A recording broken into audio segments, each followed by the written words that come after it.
Oxygène, Oxygène. le Zoom montagne. Et avant de retrouver Sacha Alive, on parle de montagne et de Zoom montagne. On parle de quoi, du Giro de passage dans la Tinée, c'est ça? C'est ça, le 28 mai prochain.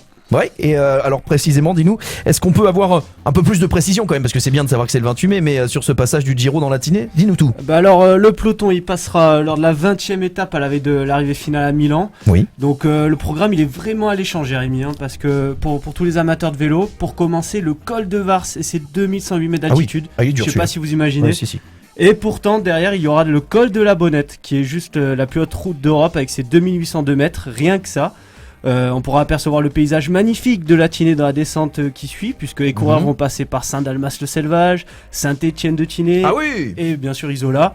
Et puis ensuite ils vont escalader la terrible montée d'Isola. D'ailleurs je vous conseille pas de la faire si vous savez pas grimper. Ah si, je sais qu'il y a de nombreux amateurs de vélo qui nous écoutent et qui l'ont fait souvent. Et la Bonnette, moi elle est là, voilà. C'est une petite blague, la Bonnette, col de la Bonnette de micro, enfin c'est pas grave. On va passer à la suite. C'est un beau cadeau qui nous font là le Giro de passer par là. C'est clair, franchement, je sais pas si tu imagines, sur les 15 dernières années, il y a eu seulement 4 passages du Giro en France. Ouais. Donc ça remonte à 2002, 2007 et le dernier passage c'était en 2013 du côté du sommet du Galibier. C'est superbe ça. Alors pourquoi les organisateurs ils ont fait le choix de venir ici? L'hypothèse la plus plausible c'est que cette année c'est la 99e édition de l'épreuve. Donc forcément les organisateurs en ont un peu gardé sous la main pour la 100e édition en fait l'année prochaine.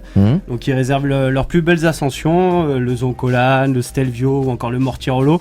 Mais bon, il est pas bête le chef du Giro.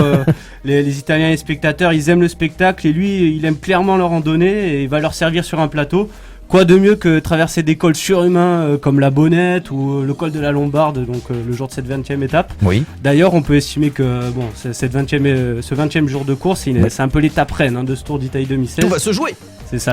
On dit pas ça parce qu'on est chauvin ou on est français, mais c'est sans doute celle qui servira de juge de paix pour faire les dernières différences au classement général. Voilà, très bien tout ça. Bon, on rappelle les dates, ce sera quand ce sera le passage 28 mai prochain. 28 mai, on a vraiment hâte, vraiment. C'est Good Morning Oxygène, voici Sacha Alive.